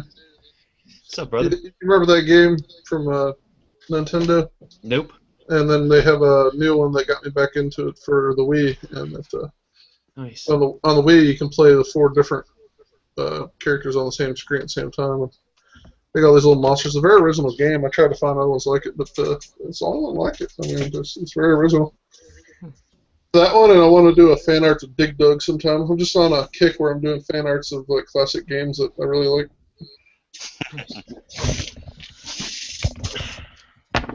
But yeah, Dig Dug, that's the one that I grew up with. I don't know if anybody played that one. I did a lot. Oh What yeah. was it? Big Doug? Dig Dug. It's like the first action game, really. I mean, I still play that now and try to like. It's hard. You know. Like It's hard, but it's also fun. There's But, a lot of yeah. hard games that are. It's like I don't want to play this. Right, like I have a Wii, and I find myself going back to these old games because they're more fun to play sometimes. You know, they're just straight up. Go ahead. Sorry. I still find the old arcade games still hard to play. Yeah. Sometimes there's this arcade bar thing that opened up in New York called Barcade, I believe, and they have all the original games in there. You sit down and start to play, and then you realize, now I remember why I hate this game. I never got past the second or third board. They used to actually be hard. You know, now it's kind of handed to you on a silver platter a little bit. One of the great thing about those older games was that it was the same thing, only just a little bit harder every time, and on an infinitive loop. They had like 100 levels. Yeah. Pretty much, it just went faster and harder Mm-hmm. as you went along, Yeah. like life. Yeah. Until you die, Harder. That's deep. it just gets harder. You just defined my day. That's deep right there. That's right, kids. You got great stuff to look forward to. It's like you play Donkey Kong and you go, it's like, yeah, this is fun and the music is fun and I remember this, and then all of a sudden, I never got past the second or third board. I hate this. It's true. Me neither. Yeah, Dig Dug, I can only get past like level 7, you know, and then boom, I get creamed on if I make it to the 9. It's very hard, yeah. And and I found hard to believe there's 100 levels of that crap. I mean, how do you survive when you get that high? That's crazy. I don't know. I watched a documentary called The King of Kong, and it was about Donkey Kong, and it was basically about how this guy was trying to get into like the record books for playing Donkey Kong, and it has I forget X amount of levels. I think it's supposed to have 100 levels, but the game system does not have enough memory. So the last game that you play, you would get what was called like a kill screen, where basically like you can't go any further. This is level 99.9, and we can't give you anything because there's no more memory. Oh, that sucks. So you can only go win by like the score itself. Oh man, that sucks. Yeah. Can you imagine spending all your time trying to get somewhere, and that's what you get out of it? You know that there's a Hulk video game for, I think it was the NES. And you would play the game, and this is during the time Peter David was writing the Hulk. So it was like the Smart Hulk, and it was like those designs. And you play the whole game, and the last guy you fight is the Abomination. And he's really hard to defeat. Once you defeat him, you get to fight the leader. Mm-hmm. And he's a one-punch knockout. And you went through that whole game, and you meet him at like a ledge, and all you do is one uppercut, and he falls off the ledge, and that's it. The game's over. And it was just so anticlimactic. Wow. Like, he spent maybe 4 or 5 times trying to beat the Abomination to get to him, and you figured this is going to be a huge fight. It's the leader, so he might do some weird brain power stuff. And like, nope. One punch and it's done. And it's just what I do. That's funny. Well, that's why he had Abomination. That was his muscle. The one going back to that era was Metal Gear Solid. Yeah. And I got all the way to the end, and there was that Mirage dude. There was like one big megala monster shooting missile guy, right? That's his name. But he had like a bunch of I guess holograms of himself or something. Right. I saved it right before I got there, and I had like 1 bar of life. Oh, I hate that. I was just like, well, none of that. I'm done. I can't remember what game it was, but I saved it once right before I got nailed. Yeah. And I said, "Oh, I'm an idiot. Worst possible time to save." And I thought, well, okay, I'm gonna reload the game and just hit the button as fast as I can to move out of the way or something. No, you gotta start all the way from the beginning because every time you restart, you're like, boom, dead, boom, dead. Mm-hmm. I don't even remember what game that was. But yeah, I'd say games are one way or another. Even if we don't want to admit it, they'd influence us probably as artists. And Yeah. I used to draw those. I used to draw. They used to come with these great little guidebooks, to how to play the game, but inside they would have really good artwork of the characters and stuff. I used to draw that crap like crazy. Yeah. Now you can just go on YouTube and watch how to play them, essentially. You get jammed up and you head over to YouTube. Or now they all have tutorials. They always have a tutorial in the very beginning, especially on mobile stuff. Mm. And there's no artwork involved. Sometimes some of that mobile art games have some pretty good artwork. I used to play Final Fantasy, and I heard recently that they're gonna do a remake of Final Fantasy VII. I think that's when they really improved the graphics and everything and story and whatnot. The most popular one, and I could see them redoing it with modern graphics or something. Yeah. That's what I hear they're doing with it. Which would be cool, but diehard fans are going to rail against it, I don't know. Then again, it might be cool, and they might not care. I don't know. You get to play it on the new system. I don't know. Yeah. That's what it was. Really, it was probably their most successful game, honestly. And if they could re-release it with the better graphics, because at the time, if you go back and look at the original game, the graphics are pretty not that good. I mean, they're okay, but right. At the time, you thought it was the most epic thing ever, and you look back now, and it's horrible polygons and Pretty crappy. Well, it's better than you can program. Yeah, that's right. Yeah, sure. Absolutely. Real nice, Peter. Real nice. Well, it takes teams of people to do these. You know, it's like a comic. It's a lot of work. Oh yeah. You gotta give them credit. I thought they just push a button. Yeah, just push comics is easy. You just press the button C and it colors everything. Oh. He is black It and just- white, and then you press C.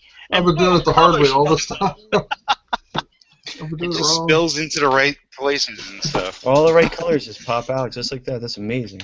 Exactly. That's the way it's done. Gee whiz. I've been watching the wrong tutorials. That's the secrets they're keeping from you. You mean the man? The man's keeping from me? Yeah, he's keeping you down. That's right. Okay. Comics are only for a select few. Yeah, man. You ever watch that? All this time, I thought Stan Lee was my friend. He's Stan Lee's keeping you down. He's the man. That's right. You gotta fight the man. He's the How man. about that? I guess the next time I see him, I'm gonna have to punch him in the mouth. He is the man. Think about it. He's successful. And Yeah, he is the man. he's not sharing the goods, man. Yeah. No, I guess he is. No, he gave that all away to us, man. I was gonna say he's probably keeping. Excelsior! Yeah, that word did me a lot of good. That dude knows how to sell something. He can come up with Yeah, the he biggest piece of junk, and he can go, "Today I have the biggest piece of junk, and you're gonna love it, and this is why. Excelsior!" Yeah, he can though. Didn't he come out with like some in recent years? He came out with like some weird brand of like more PC heroes, more politically correct, and some were weird too, like Stripperella and stuff. And He and did he was, that? yeah, Gorilla, yeah. yeah. And I'm like, Yeah. what was he thinking? Like, what was he? Is he on crack or something? Or? Well, I believed in every idea he did until what was it? 2099, and What? his character was a garbage man. Ravage 2099. Ravage. I know the 2099 universe. So. It's one of those '90s things. Yeah, it was. Yeah. Was the garbage man? If you look up Ravage 2099, you'll see. I think I read some of those. I think that was the first one to be canceled. Probably. Yes, a really crappy one. You know it. You know it. And I know my brother worked on what was it, Punisher 2099. I think I probably did some backgroundings on that stuff. No, I did like Spider-Man '99. He seems like the only one that's still kind of around. Like he comes back once in a while. Yeah, his was the more popular one. Yeah. Spider-Man 2099 is the best comic that wasn't part of the main universe. That's cool. I Really? loved it. I didn't read It it. was- Just like this design and stuff. That was good. It was really good. I it like was- the art. I like the Rick Leonardi yeah. artwork started that series. Al Williamson inking, Peter David writing. It was a phenomenal book. Yeah. I have to say too. Like one of my guilty pleasures was the Hulk and the X-Men from Hulk. 2099. Yeah. Oh, 2099. Yeah, I remember that. That's cool. It was Ron Lim, and I don't remember who was doing the Hulk. Yeah, what was it? The Hulk was like all hairy or something, wasn't he? Or like he was more like a monster. Yeah, like a hairy Uh, spine. Yeah, he had kind of like a venom tongue almost. Yeah. That's cool. You know what? He looked like one of the bad guys from the Turtles. Okay. Mm-mm. Was 2099 kind of their answer to like Image and Wildstorm and all that? Well, no. No, like Marvel for as long as I remember, always tried to do sort of an alternate reality, but the same characters. Yeah, you know, I would say it almost spawns off of what was going on with, like, their new universe, which was like totally out there because it was a Yeah. brand new thing altogether. And then this was like another peek into it because, the 2099 stuff was a lot later than Image. Okay. Yeah. It was right before the bubble burst, I feel like. Yeah. And it was like whatever was going on right there at the end of 2099 when like all the guys quit or whatever. It all fell apart. It was awful. Broke my heart. I was reading that shit, damn it. Oh, no, I hate that. You Well, get into they left in 91. I think they left in 91. And then by 94, they were doing the bubble was getting ready to burst. Because I was there when it happened. Bubble? Yeah. 93 was the Hulk's 2099 was his first appearance. 93? Okay.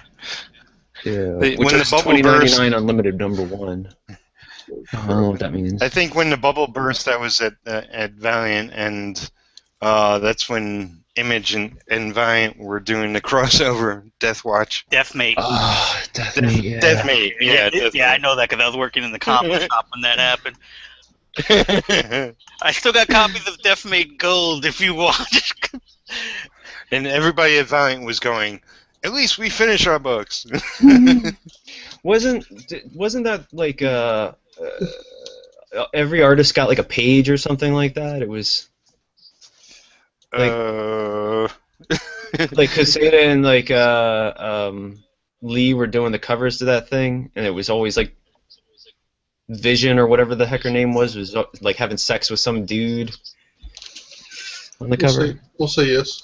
Okay. Okay. I don't know. I feel like every time I'm at the comic book shop and I'm like surfing through the dollar rack, it's like in there. Oh, that's cool. Peter, you said you're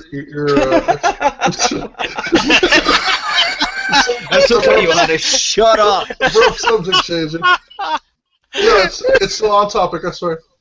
Speaking of Valiant Comics, Peter, you said you're doing or not doing some work for them right now, and weren't they gone for a while? I mean, they're back now, right? They were gone for a while.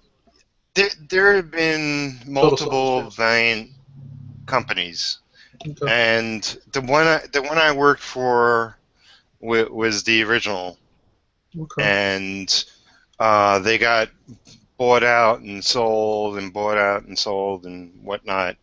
At one point, Acclaim owned them, and I did a Armorines miniseries with Jim Calfury, and it was tied into a video game that Acclaim put out. But their video games were such crap that nobody cared. That was still Nintendo time, wasn't it? Like NES original. So they were probably pretty simple. But you know, the miniseries wasn't bad. I know I still got my copies. Yeah, you go. But yeah, so I think it's like the new iteration was bought out or run early on by this guy Dinesh, whose last name is too long to pronounce. Well, that's why I understood. And actually, it's the president of the company now worked for Valiant back when I worked for him. And it's a guy, Fred Pierce, and I know Fred, and Fred knows me. Okay. Well, that's cool that they're pretty much back now, though. Or, you know, they seem like they're back and they're bringing back their characters. Yeah, I mean, it seems pretty successful. And they just signed a deal with Sony to do 5 movies. Oh, wow. They're going to do Bloodshot and Harbingers, and it's going to be like Marvel and DC. It's going to be their franchise of movies. So they okay. I'd like to see I'd like to see a Magnus Robot Fighter movie. That'd be awesome. They don't have that Update, license. updated a little bit. Yeah, Or is it? that's Dark Horse, I think, has got Yeah, them. that's a Okay. those are licensed characters. The Okay. Yeah, Turok, Magnus Robot Magnus. Fighter, and Solar. Those Yeah, I think are were- still over at Dark Horse. Okay. yeah. Still, I'd like to So see somebody do something with this. Do some movies with those. Could be pretty cool. Well, Dark Horse has made movies before, so. Oh yeah. That's true. No, they never made it. Hellboy. Hellboy, No, I know. Sin City. They don't make movies. What are you talking about? Aliens versus Predator. Well, Yeah. they did the comic book. They did the Jurassic Park too, didn't they? Back in the day. No, Topps did Jurassic Park. Oh yeah. Are they still around? Topps, yeah. I'm actually doing Star Wars cards for them. But Marvel owns Star Wars now. Yeah, but Topps still has the license to do the cards. Oh, okay. Yeah. It's crazy. Yeah. I'm right now working on the right now I'm working on my own book, but I have a box sitting there that I should be working on for the newest movie. That's cool. Yeah, I can't Wait, keep all that stuff straight. Is that Luke? Is that Luke that you're calling? No. I'm calling one of the firemen from my Team Kaiju book. They're investigating why their footprints that are burnt. There's a fire monkey in this issue. Sorry, Of course. Yes.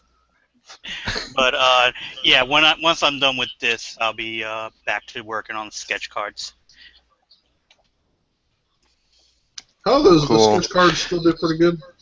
Are Yeah, people still collecting those? they're still collecting. I haven't gone to a trade show yet. That's one of the things I still need to do.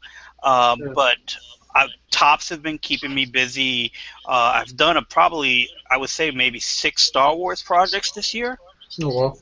So, thank God they're popular enough that it keeps me busy. So I'm enjoying it. Good. The funniest thing is that, with the newest movie, we haven't seen anything other than the trailer and a few things here and there. And unfortunately, that's all the reference we're allowed to use right now. That's funny. So it's like, whatever the public's seen, we can use that. And it's like, I'm glad I watched a lot of the Star Wars Celebration stuff online. So there was a lot of photos I was able to get from that. But it's funny because it's like, yeah, we want you on this project, but we can't show you anything. They're keeping it really tight-lipped, I guess.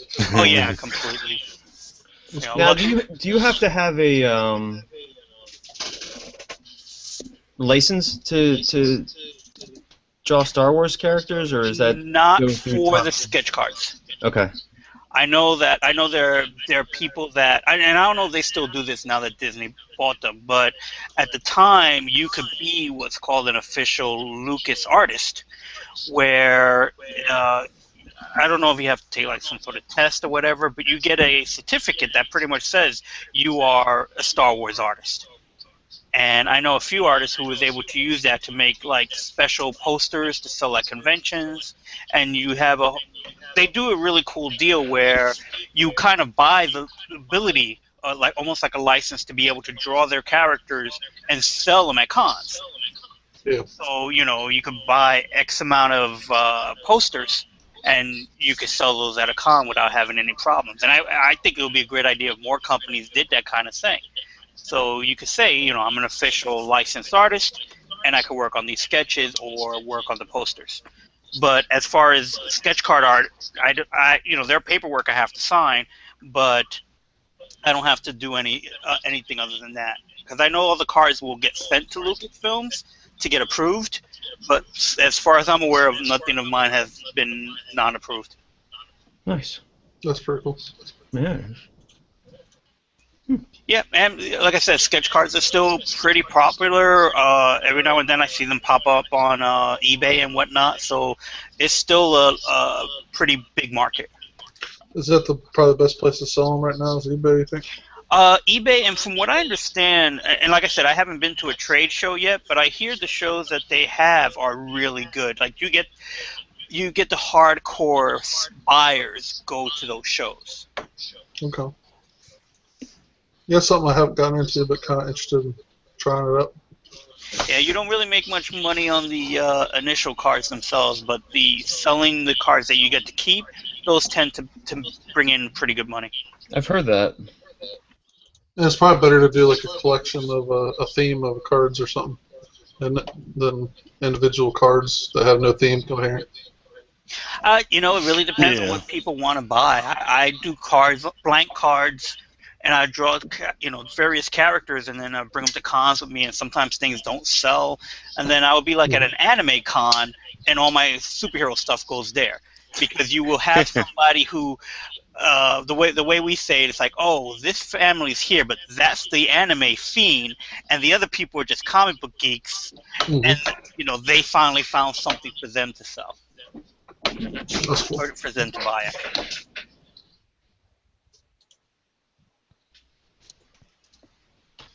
But it's still a good market so far, anyway, for the sketch cards. So, I've done Marvel and DC ones, but the Star Wars ones, I think I've done the most.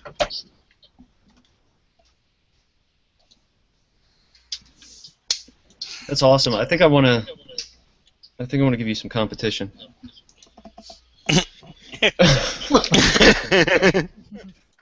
That's always good for business, right? Oh, completely. And I think what I like the best about doing the cards for Topps is that they encourage you to work in your own style, so you don't have to be photorealistic. That is pretty cool, man. That's one of the things that I did notice about that. So I do a webcomic called At the 8 Spot, where it's about me and my friends doing comic books. Mm-hmm. And that's done in a very cartoony style. I draw that directly on the computer, and for the last few sets, I've been drawing the Star Wars characters in that style. And it's cool because I get to draw it quicker because of that. Yeah, and you're, not only that, but you're also drawing like to your audience as well. Yes.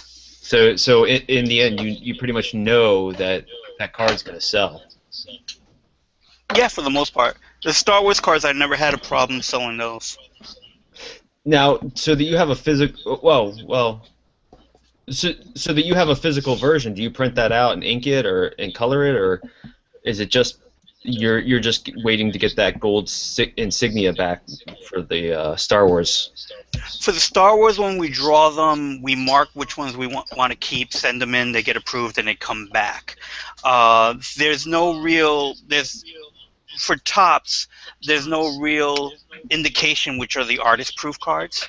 Mm-hmm. Where other companies like I think it's Upper Deck, they do give you a silver seal that says AP on it for artist proof. And for Cryptozoic, they also have like special cards made that are marked that way. For Topps, you kind of just mark it yourself that these are the artist proof cards. Gotcha. And they're blank cards, and you basically do anything you want on them. Sketch, paint, or marker color. They basically say do what you want on them, but just to make sure that they can still go through whatever the process it is to put them into the cards. Right. So no cutting them or anything like that. But I mostly do mines either in pencil, do full sketches, or I do pen and ink, and then marker color it with Copics. Right on. Now, I heard somewhere that you had to jump through a couple of hoops to get them to pick up your art. Kind of. Well, do you draw like 100 cards or like 100 sketches to begin with, or something like that? For me, no. I was one of the first artists to do sketch cards back in the 90s. Okay. When Skybox did them, Sketchograph card. Right. And I did those, and then I walked away from it, and kind of like was gone from the industry. And then I was invited to do the Star Wars manga set, and that was because one of the editors at Topps was an editor of mine when I was lettering manga. So I knew the industry of manga, so to speak. And he was like, oh, we're doing Star Wars mangas. Would you be interested? And I just sent in some samples of my work, and then I got hired from them. And then I got hired to do like the regular sets, and they've kept me kind of busy all these years. Every year I did at least one set. This is the first year that I've been back-to-back sets, but I didn't have to jump through hoops with them. For other card companies, I did have to send a lot of samples in. So I think it just really, the timing and who I sent stuff to. Man, you know what? I bet you, I bet you I cut up hundreds of your cards back, and like, because the thing in my area was to like turn those into three-dimensional cards. You know, you get like 5 or 10 of them, and you cut them up and put them inside a full card box and fill that whole thing up with all that stuff coming out of them. Right. Well, I didn't do any of what's called the hero cards. So I do what's called the sketch cards, where you get the original artwork itself. Okay.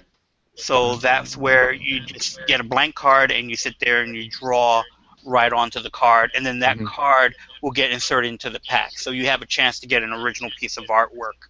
I never got to work on what was called the hero sets, which are the regular cards that you would get, 1 through 900, 1 through 100, and those are like, the regular printed cards.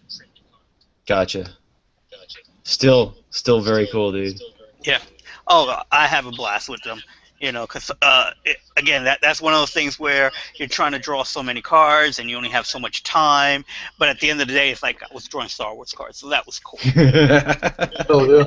And this is what I've learned. If you really look at C-3PO, he has what look like earrings. Oh really? And Chewbacca has a mustache. Yeah, he does. Yeah. He's got almost like a penner, I don't know, like an old man kind of. Yeah, I know what you're talking about. Yeah, you just have this kind of mustache where it's like, yeah, there's that look to it. And I don't think I ever noticed it before, especially C-3PO's earrings. I never really noticed them. I just picked up on that like a couple months ago, but yeah, I totally feel you on that. And Jawas are the most fun for me to draw.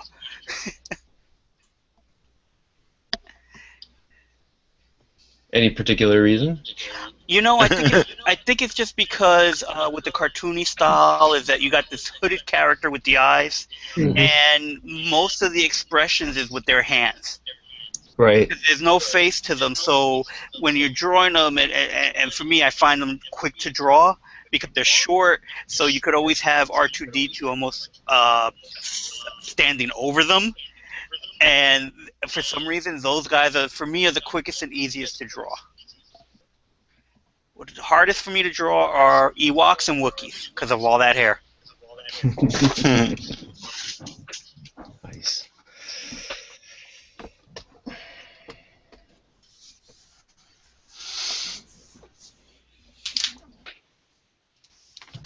So what are you working on right now, Johannes, did you say? I haven't signed off on it yet, but might have a book coming up or two within the next. We're gonna close on it this week probably. Is that Curious George book? Yeah, I don't know. I don't know if I can talk about either one of them. One's like kind of like a teenage alien superhero kind of thing, which is cool. And the other one, I don't know that I can talk anything about it, so I'll let you know next week. I can't talk either, so we're in the same boat. Yeah. But for right now, I'm still goofing around, still filling up my portfolio. So. Did you start that story? That 3-page story? Which one? The one we can't talk about. No, it's... The first rule about the 3-page story is we don't talk about the 3-page story.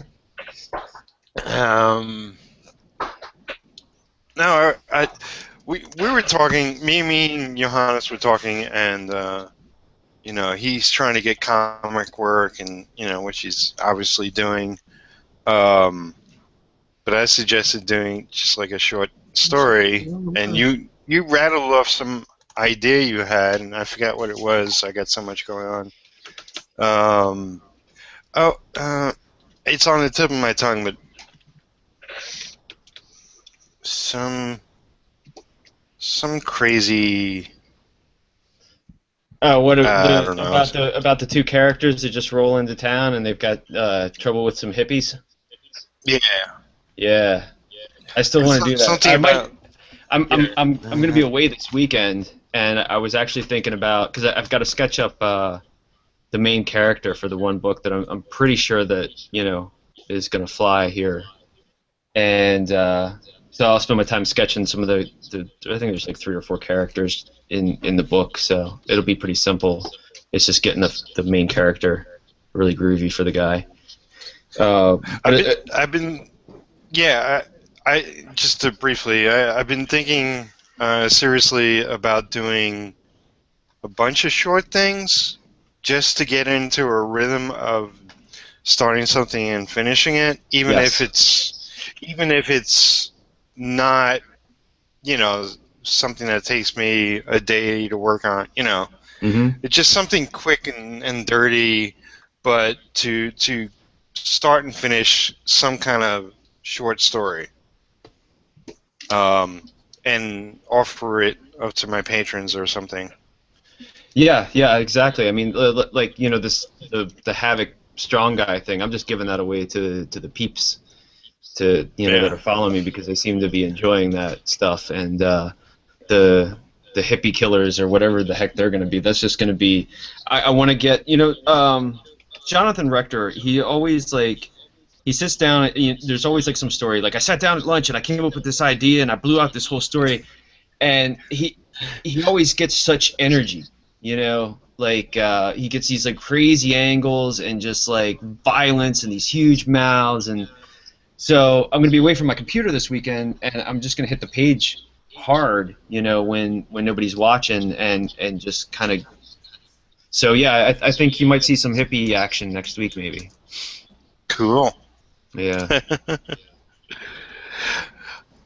By the way, I want to say that the post I put up on Facebook today in regards to Valiant and Synergy Hangout, although I'm sure nobody was responding to that. It got 160 likes, 42 comments or something. I had a lot of great comments from people. The thing that reminded me was Jonathan said something really nice, and lots of my friends.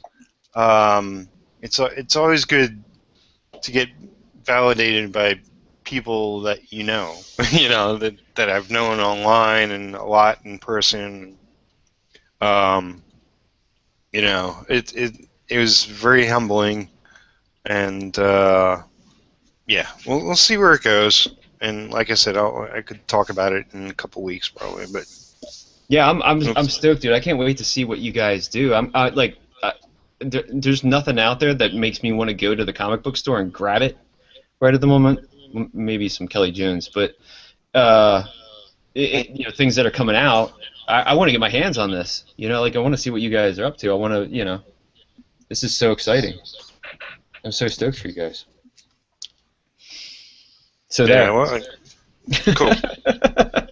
Enough said, as they say up at Valiant. Yeah. Yeah, it'd be definitely nice when you get to be able to talk about it. That's the problem with some of these projects. It's like the one that I mentioned earlier today, the William Shatner project. I've been sitting on that for almost a year, maybe a little more. Just been working on that, keeping busy, but not being able to show anybody anything, which is driving me mad because, here's something that was really cool, taking a novel and turning it into a graphic novel, a cinematic graphic novel, because there's motion to it and sound and music, but not being able to say, hey, look what I did this week. So I would tell my friends, yeah, I've been busy, but I can't show you anything. Yeah. That stinks. But that's the nature of comics. It's a little different nowadays. A lot more people talking about and showing off their projects before the books even come out. But I remember back in the day, I was working on an issue of this or that, and it would be months before it came out. It seemed like forever. Yeah, it's very. That's one of the things that I find very frustrating about the whole thing is, like I've got friends and family, and they're like, "What are you doing?" It's like when I was doing the 100 days, they're like, "All you're doing is talking. Show something." And I'm like, "I don't know what I can show because I'm trying to get somewhere." But it's and now that like I might be finally getting some paying work here going on, that's going to be even more frustrating, I feel like. Yeah, that's pretty cool, and good luck to you, bro. Yeah, dude. Yeah. And you too, man. I can't wait. This is so exciting. So exciting. So let's see. It's just about midnight where I am. So I think we've been rolling on a good amount of time. First, I want to say thank you, everyone who showed up into the live chat this evening with Empath Studio, Mike Emirates, Lendro Penzanat. I'm so bad with names, especially Italian names because I'm Italian. Who else was in here? Kevin Phillips was in earlier. Anyone else? But like I said, I'm going to copy it. And Eric Webb. That guy Eric Webb was in there. I'm going to copy it and put it into the comments below once the Hangout gets digitized or whatever process it goes through after we end it. I'll also put links to everybody who showed up in the Hangouts, and let us go and say hi to each one. Here's Carrie. Hey, Carrie, you made some progress there. Not a little bit slow, but making progress. Looking good.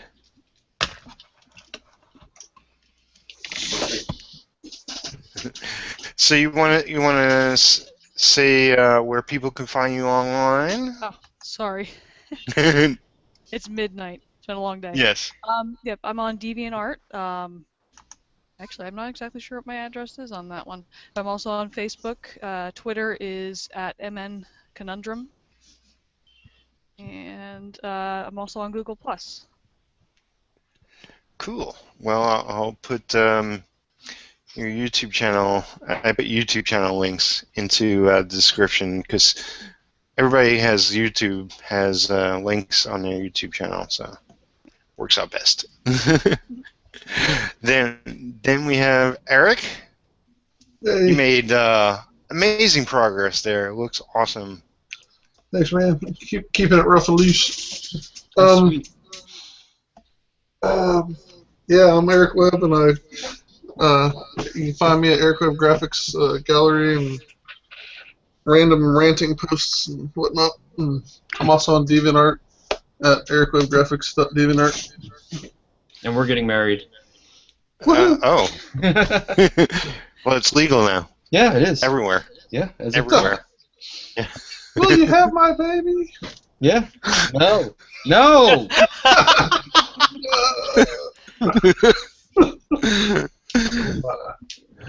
Then we have Johannes, who's clearly insane. Yeah. And where could people find you? Not, or at the pharmacy. Where could they stay away from you? I'm everywhere, man. I'm on Twitter. Just look up Johannes Vic, even though I mean Wick, but it's Vic. So it's John there. Wick? Huh? John Wick? John Wick? No. Nowadays. Yeah. Yeah. Thanks for that. So it's Vic. So just go it's with Vic. what you I'm just gonna go with Vic, dude. Okay. Go with what you know. Okay. Then we have Wilson. Where can people find you, Wilson? I'm all over the web. Ramos Kaiju, Twitter and Instagram and stuff like that. But to find all my links, if you go to the8spot.com, that's where my main work, body of work, can be found. So it's www.the8spot.com and or section8comics.com. And everything links basically from there. So you can see the work that I'm doing that's creator owned, and then from there it links to the other projects that I'm working on. And the William Shatner project that I mentioned before, you can find that at shatnersmanofwar.com. And you can see, I believe there's already a little snippet up, and during the San Diego Comic-Con is when the website really gets a lot of their extra bells and whistles on it, because they're launching from there. Are you going to be there? I was trying to get up there, but it turned out that I wasn't going to be able to make it this year. And I was hoping to, because it would be the first time I would be back in San Diego in almost 10 years. During the time I was working for Marvel, I was there for 10 years in a row. But it was easier when it was on Marvel's dime. When it's on your own, it's not as fun. I understand that, but you have good reason to be there. I have very good reason to be there. But they're going to be at the New York show, so I'll be there. So I'll be on the panel with William Shatner there.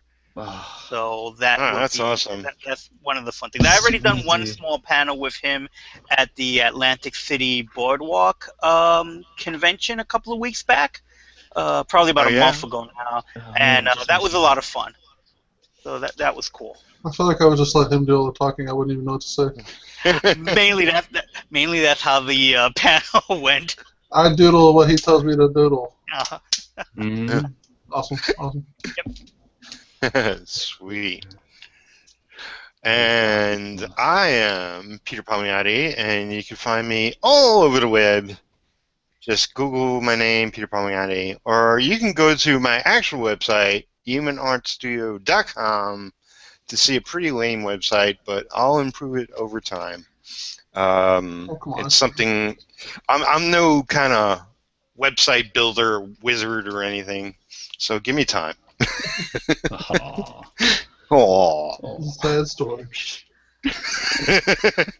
And plus, I have no time to work on it, so it will eventually get done. But, that's a good thing. That means that you're doing something. Yeah, I got stuff going on, you know. Mm-hmm. I got to talk to people, and you're just too damn important. Yeah, you know how it is.